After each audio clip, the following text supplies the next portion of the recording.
So we have been talking about just dealing with trying to find the target audience, dealing with how to better sort of, figure out not only what channels they're at, but who you're looking for, and just what channels are working, and that's what we are going to talk about. So let me introduce Lee Tran, and she is the founder and CEO of Stiletto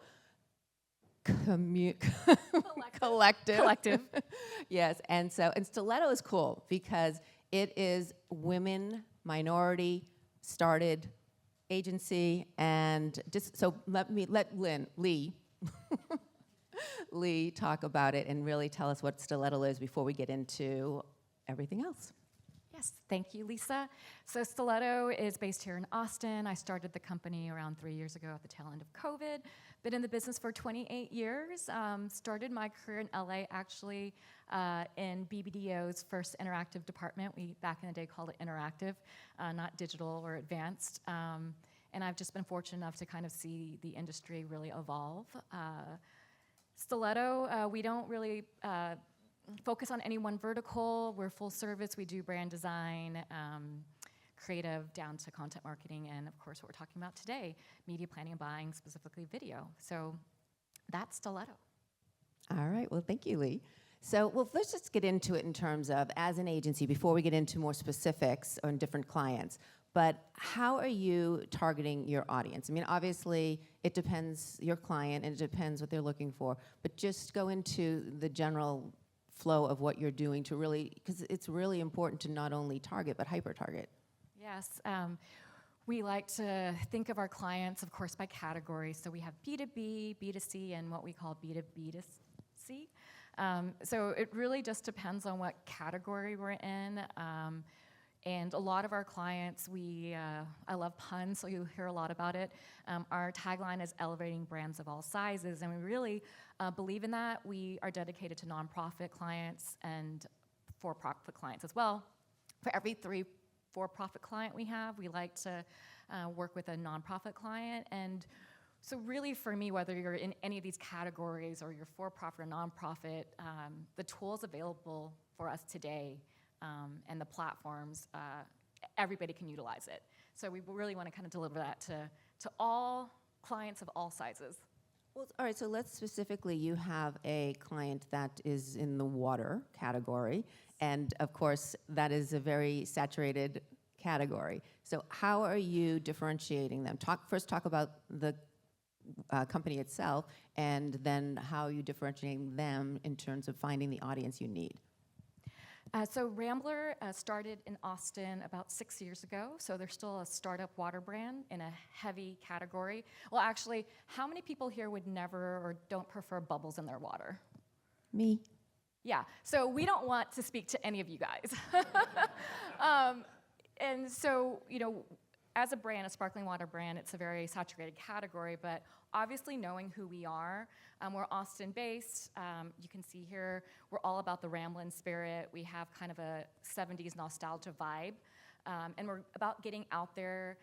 We have hashtags like Get Ramblin', so I know who we are as a brand. While we're born here in Austin, we have plans, hopefully next year or in 2026 to be national, but it started with really figuring out who we were, getting distribution in Austin and Texas, and then the last 3 years really navigating our way out of Texas and bringing the meaning of Rambler to, again, people who are what we call non-Texans.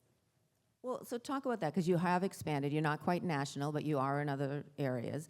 And so that obviously, you need to share Rambler's story. You need to share very specifically who you're looking for. So describe that Rambler drinker, and also how you're then conveying that message outside of the Texas area and making it valuable to them. Yes, so everybody has their primary competitive set. There are so many waters out there, but we have prioritized kind of where we see Rambler fitting. So kind of on the, on your left, we have these kind of glass bottle waters, premium, what we call a little old school, like Perrier, San Pellegrino, Topo Chico. Then over to the right, yeah, you're right, we have canned beverages. From a Rambler perspective, we're a premium water, so we are at a price point. It is because we are, we have certain things like a proprietary Texas mineral blend where we purify water and we put minerals back in like magnesium, calcium, potassium, with our water too, we're very conscientious of where we source our water, so we're sustainable in that when we purify our water, we look at we don't tap sensitive water supplies or water sources like aquifer springs, like some other competitors. So we really know who we are. But not only that, the origin story is the founders were Topo Chico lovers, and when Topo Chico sold to Coca-Cola, they were like, man, that was our like Austin. That was, as Austinites, we really support, non-corporate brands. So they said, well, we should just create one. And as they kind of took a look at a lot of the waters out there, Topo Chico that they had been fans on is really high in sodium.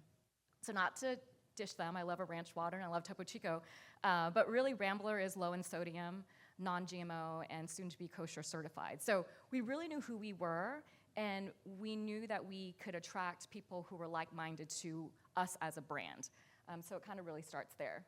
Well, and so I see Perrier's up there. So obviously when you're talking a high-end sparkling water, Perrier, of course, comes to mind. But you're kind of contradictory in the sense, okay, so it's higher end, and you were looking, that would be maybe an older audience. Mm-hmm. But then you were talking about how sustainability is important to you, and that, again, then hits into the lower demographics, the younger demographics. So how do you get both of those audiences without spending a ridiculous amount of money? Yes, kind of how I started, just with technology and tools, of course, that we all have access to. This enables us to not be contradictory, but know who we are. We are premium, so we do know that we're at a high price point, so we can compete against the old school Perriers. Like, instead of going to your default Perrier or why you choose it, maybe, do not necessarily completely switch, but try Rambler. Yes, we are also looking at a younger demographic. In fact, we've really identified, like we all do, our primary, secondary, tertiary audiences, but really we're after what we call paralineals. So really that millennial that is becoming a parent. And eventually with the kids that are, what we're all calling the Gen A kids. And if we think about the future of what we're trying to do, which is, again, be responsible with water, we want to start with that as our primary audience. But then we have these offshoots of different things as well that we can cater to, but the perennials are really our core when we think about who we want to speak to. Who? What was that name again? Parents who are millennials. Okay, we'll say it that way.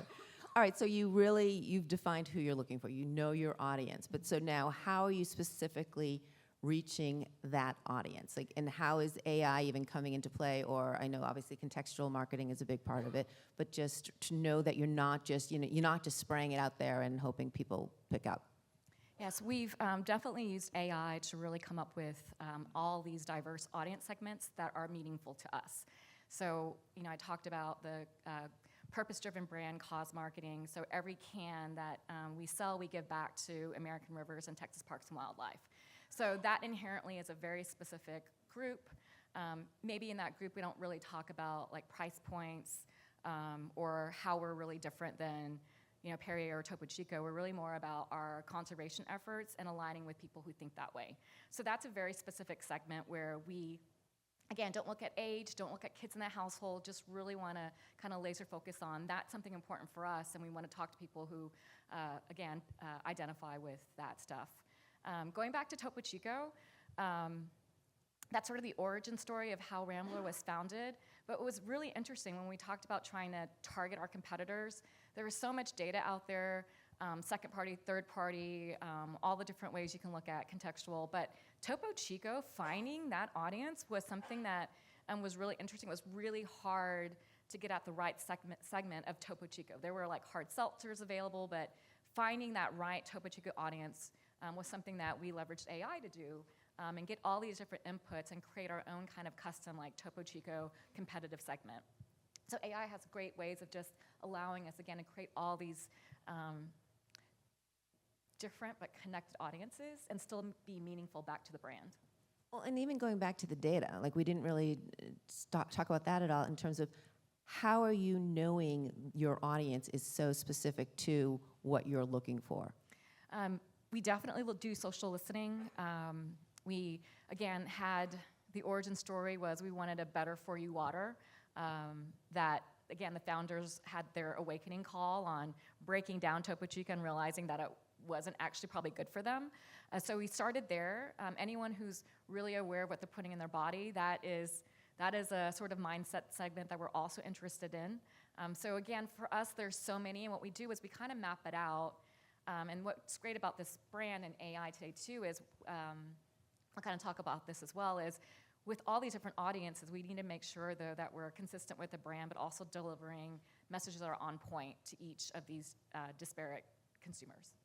Okay, so let's now talk about the different channels. I mean, we saying how it is exciting that there's so many opportunities for your video, but at the same point, which ones are you using and which ones do you use, especially when you are talking about, I mean, you have that one audience, but there are the disparities. Yes, so our media mix includes video, from CTV to programmatic video, online video, social video. So we have a lot of video. We also have other things as well. But from a video perspective, again, we launched a campaign called Get Limestone. It's really interesting to, for us, different segments, we'll think about like for every can matters and sustainability. It's not, we don't identify a gender, but maybe for different other efforts, we might skew female. So it really depends, and this is a video that was, again, the launch of Get Limestone, but there were different variations. I actually realized I didn't have the female voiceover, but when I play this, just imagine a different version of this with a female voiceover. Rambler. Its mineral blend makes it unique and inspires me to be unique. That's why I took my wife's name, Barbara. Get Limestone with Rambler. Texas limestone filtered sparkling water. So that was, we had about 6 different variations of this 15, and we had 30s. We also created kind of shorter versions.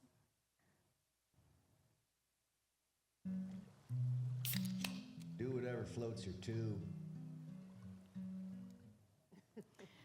So again, we had this like library of videos that we called the foundation of the brand and had that rolled out depending on our different segments. And we learned a lot from that. We had the VOs that were female. We were trying to figure out, in Texas, was it the male VO or the female VO that really resonated?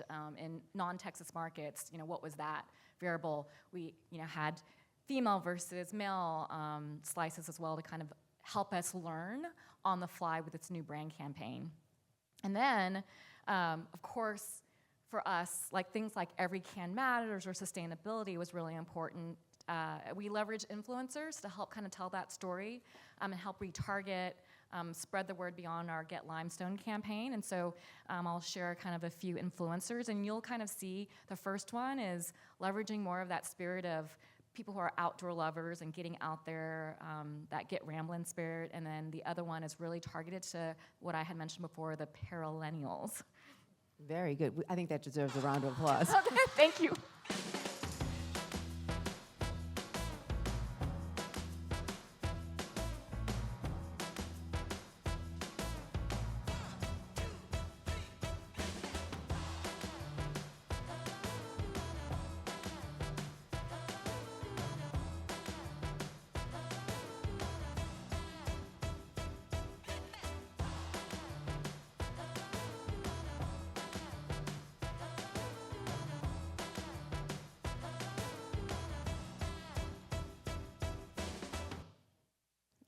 So obviously you don't have to be a mountain rock climber to drink Rambler, but when we're kind of looking at different audiences where we're trying to reach that outdoor person, like that really resonated, and we leverage influencers to really talk about the brand and not the brand talking about the brand. Becoming a parent has completely changed how we travel. We've gone from spontaneous trips to being more strategic and thoughtful, finding ways to make our adventures with the kids smoother. We have found that the little things make the biggest difference, like s'mores by the fire, a sound machine to help everyone sleep better, morning hot cocoa, and plenty of outdoor toys to keep everyone busy. There's a lot of intentional thought that goes into keeping the kids comfortable, especially in hot weather. Lots of times that means choosing campsites near water and always having a cooler full of ice-cold drinks on hand. We especially love sparkling water, or as our kids call it, spicy water, because they feel like a treat without a lot of added sugar. Ramble or sparkling water has become our go-to because not only are they delicious and refreshing, they give back to the outdoors by supporting American rivers. Make sure to check out the caption for more family camping tips, and cheers to more adventures outside together. Yeah, so what we love about influencers is that it is coming from their voice. Like, we would never call our water spicy water. I love it. It's really cute, but we would never ever use that handle. But of course, working with influencers, they can do that, and we're okay with it. Well, I think that's pretty impressive. So this is all them doing it on their own. You're not having any. Of course, we brief them, and we were lucky with our influencers, right? Because sometimes you get influencer content that you're not in love with, but we do kind of pre-vet them, check out what they're already putting out. But yes, we were really happy with our influencer program that's kind of allows us to have that extension to all these different audiences. Yeah, no, it's great. So when you're talking about the different channels you're using, obviously you mentioned a lot. We've been seeing, assuming this is Instagram? TikTok, Instagram. Okay, they seem a little, so that's, I'm curious, because they didn't seem to me the TikTok vibe. So Yeah. how does that vary, like in terms of when you're talking all the different channels and really having to fit their personalities? You can't just one size fits all. So how do you do that? Yes. So obviously this isn't our full portfolio. So this is a longer cut as reels, but we have things like stories that are shorter. So we're definitely always taking a look at our library and making sure we kind of right size it to the platforms.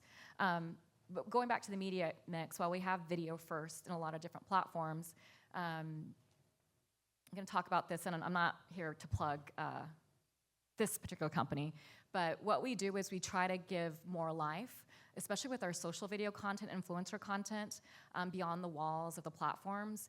And so basically we're taking our social video ads and making them banner ads or banner video ads. The company that we use to allow us to do this is called Spaceback. But basically this is a different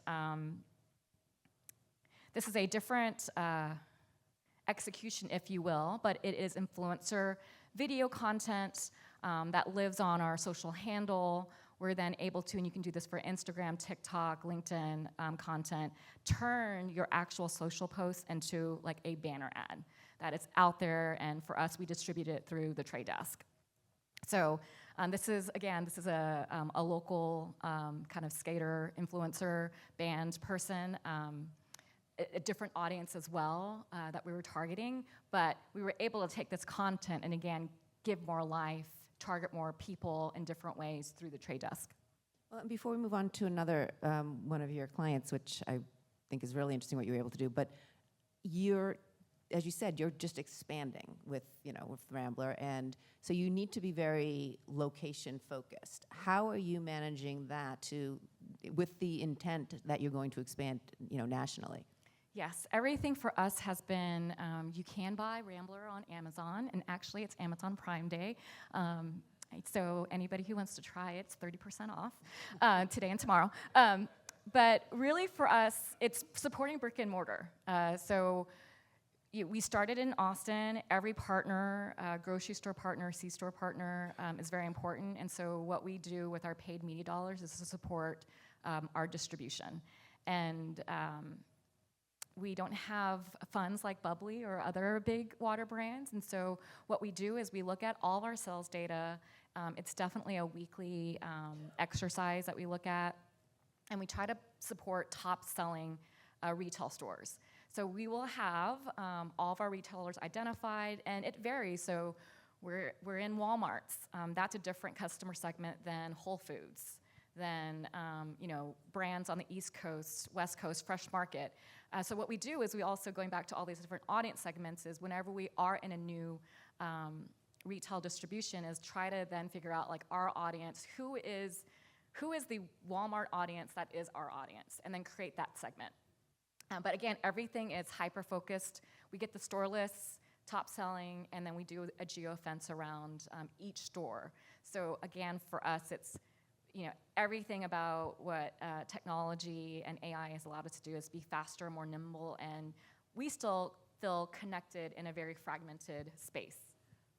Yeah, no, it's great what you're doing. And so now I want to get into LimLab, which I think, and for those who don't know, you need to tell them a little bit more about what LimLab is. But they were able to accomplish, again, small budget, but what United Airlines was able to accomplish, find a very expensive piece of real estate, but get it at a bargain. And with theirs, it was the Olympics and Paralympics. So talk about that.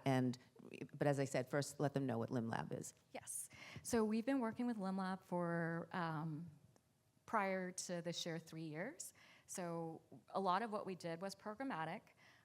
They're basically a company that does prosthetics. So our audience are really people who need prosthetics. So really the three customers would be veterans, people with health like diabetes that might have to have an amputation, or people who have just like bad accidents. So those are three. We are not about ambulance chasing. And when the client first came to us, they were like, we're being hit with all these salespeople telling us that we should buy ads. And then when they came to us, we said, well, we don't think you're ready. Let's think about how we talk as a brand. So 3 years ago, we came up with a tagline, what do you want to do? And that kind of seeded for 3 years what we were hoping to do, which is be part of the Paralympics. Now, you can see here, these are all of our locations, so they're mostly in the Midwest, branching out to Arizona. And you could be international and come to one of our locations, but usually it's sort of around the footprint of our locations or the state. So we've learned a lot over time with LimLab. A lot of what we have done is leveraging things like, if you don't know this too, we're able to target, we don't target really the consumers all the time, we target the influencers. So healthcare professionals or support groups. With healthcare professionals, we use ICD-10 codes, which are insurance codes that really allow us to ensure that we're reaching the right influencer. Kind of going back to Rambler, for us, every dollar counts and every impression is valued. But for LimLab, we were really excited. So there was a lot of groundwork, a lot of learnings. Of course, we wanted to be part of Paralympics. We were actually having direct conversations. Actually, to backtrack, we were doing a lot of programmatic video with everything I talked about before. But leading into 2024, we're having direct conversations with NBC and Peacock on what we could do with them as a direct conversation, starting at the beginning of this year. If you guys don't know, basically in the summer, can't remember if it was June, but basically NBC allowed for the first time ever their exclusive programming to be available through the trade desk. So this entire time we were actually working with the clients on what we wanted to do directly with NBC and Peacock, and then this availability happened, which our clients were very accustomed to. So they were very accustomed to the programmatic space and the benefits of it. And we were actually trying to pivot the other way and go direct, and then we pivoted back. But by allowing all this great inventory that never was really that accessible before, in a way that made sense for us, we were able to create kind of a value equation of what the impressions for Paralympics were for us by market. So kind of having that through the trade desk allowed us to be nimble, allowed us to kind of see the reach in our market. So we set up our campaign where we wanted to be live with our creative, sort of the tail end of the Olympics itself, and then capture all of the Olympics and the teasers on the Paralympics coming a week after. So we were live with the tail end of Olympics and then really all the way through the Paralympics. As you can imagine, we don't have huge budgets with this footprint, but again, with the trade desk, we were able to do all of this and then kind of be fluid. So looking at delivery every day and pivoting based on what we were seeing was something that, again, having all this inventory available allowed us to do. And let me kind of play what we were running. The bond is everything. It's either there or it's not. There is no in between. And when the bond is right, you can feel it. Balance, fluidity, precision, perfection. It all just works. And anything is possible. What do you want to do? So that's what we ran. As I mentioned, they have specific locations. We had campaigns set up by location, kind of a geofence. We had campaigns set up by the states that we had locations in, and then we actually also had a national targeting. The Paralympian that you saw here is actually a Limb Lab patient, and she was also a Paralympian at the Paris Games. So she was sort of our influencer and voice. We actually had a team of clients actually in Paris doing man-on-the-street interviews, talking to other Paralympians, and so there was this huge sort of like CTV and social video interplay, and we try to always connect the dots through different creative.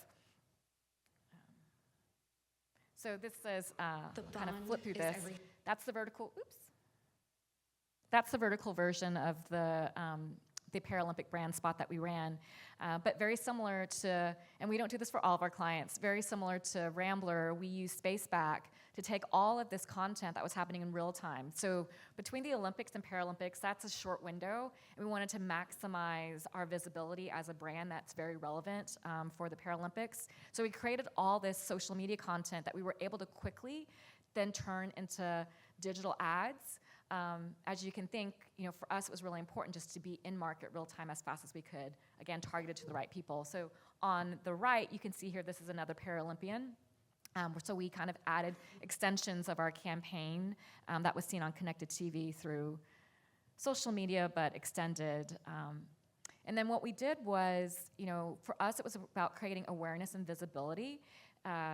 And then also kind of targeting people who, during the time frame of the Olympics, Paralympics, anybody that came to our website, we were capturing and then retargeting. Of course, that's like basic stuff, but what we were able to do with the way we set everything up was then target by location. So these were social video ads that were posted on our clients' social media, and then we instantly turned them into targeted by location banner ads that were video. So you can see here we had lacrosse, we had Rochester, and then we also had our kind of big one, Minneapolis. So what we love about this is we just created this engine, so a content engine, kind of the big Paralympics, Olympics generator of new audiences that we were never able to tap before. So Paralympics, kudos to NBC, it was like the largest viewed Paralympics in history, I think over 15 million viewers. Also, they just did a great job with the Olympics and kind of getting people to watch that. And actual media companies who are pushing the envelope, I don't know if anybody was a huge fan, but having your own kind of personalized page and day recaps where they had the host, legendary host of Olympians, his AI version was basically delivering your daily recap of what you were wanting to watch. And so all of this great innovation they were doing, we were able to tap into and then retarget. Well, I mean, obviously you took it a long way, and I love the fact that you could look at what you were doing at the Olympics and then quickly change what was working, what wasn't working, and continue to do that for the Paralympics. We're gonna open up to you guys for questions, but before we do, just in terms of results, you talked a little bit in terms of reaching these different people, but what were actual results that made it, and your KPIs, what made it successful to you? Yeah. Limb Lab is more of a longer cycle. You never know, and you don't want to, again, be an ambulance chaser when the need state is for us. So everything for Limb Lab is about awareness. So we were looking at increases in website visits, and we were looking at social listening and chatter. And so all those were important for us, again, because we're not really selling anything until you need it. That was kind of the primary KPI. But going back to Rambler, because brick and mortar support was very good, everything that we did with them was all about footfall into the actual brick and mortars that we geo-targeted. So we were able to even compare when we have things on supporting top selling locations, it really does help bolster sales. If we had unlimited funds, we would try to look at supporting maybe like low selling retail locations, but again, we don't have endless budgets. I don't think anyone else has that problem out there, do you? All right, do we have any questions for Lee? I'll start it off. You talked a lot about limited budgets, but hitting the right people at the right time. Layering on more and more audience segments just means it's more and more expensive, right? So how do you balance, like, is there a thing that's being too specific in your audience targeting? Like, where is the balance between too targeted and letting the broad reach happen as it should? I think what we're excited about is what we've learned with all this segmentation for when Rambler becomes national. So we've learned a lot, and I think at some point in time we will, be more broad.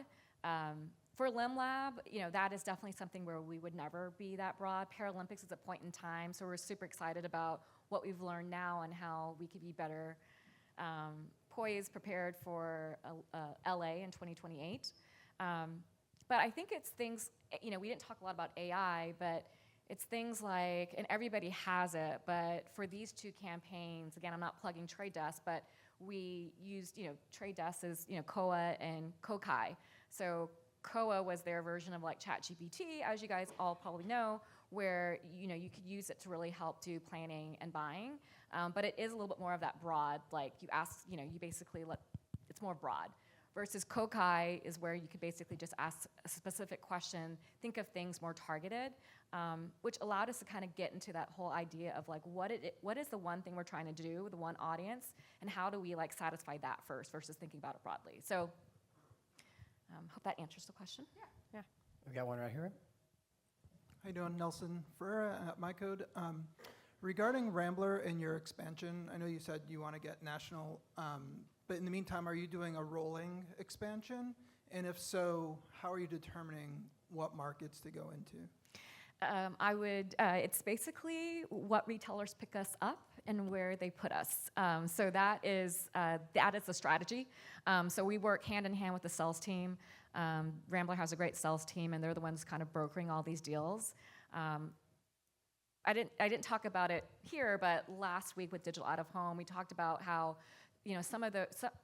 getting into Costco is a long process. Getting into Walmart, they're all long processes. But we court buyers, and we have different ways of courting buyers. But once we get the green light that we're in, like that's also like a long lead cycle. So for Kroger, like that conversation happened a long time, and we just got into Kroger stores last month. And so so we have to be nimble and pivot too. So all of a sudden now Kroger is a top priority in supporting all those brick and mortar stores. So maybe we've dialed down a Walmart that we've been in for a couple years. All right, here. Hello, I'm James Zillow. The Spaceback placements, I love that, and I think it's a smart placement. And curious if you see it as like an extension of your social strategy. Is it synergies in creative production dollars, a little bit of everything, and how does it perform? We see it as an extension of influencer and social, and so depending on the client, we might have a dedicated influencer budget like for Rambler, and then we have a dedicated social budget. But with Spaceback, what we're allowed to do is kind of grow the budget and say we need to kind of extend the reach of those ads. And of course, you can boost things. And if you're trying to boost it to increase your followers, like that might be a great goal for keeping dollars within Instagram. But for us, we were trying to really leverage extending our audiences at scale. So Walmart being like a huge distribution channel, that having more creative that aligned to that shopper, that was good for us for Spaceback. So for Spaceback, it was more about reach and not necessarily like, did we get social engagement? Did somebody buy from that ad? So that was very specific to Rambler. So we use it in different ways, but again, what we love about it is if you have a client where creative bandwidth is an issue, but all clients are producing creative all day long, it's a great way just to start to get banner ads out there. Anyone else? Nope. All right, we'll Wait, leave. wait, wait, Oh, right, right. Always Hi. reliable. Highly.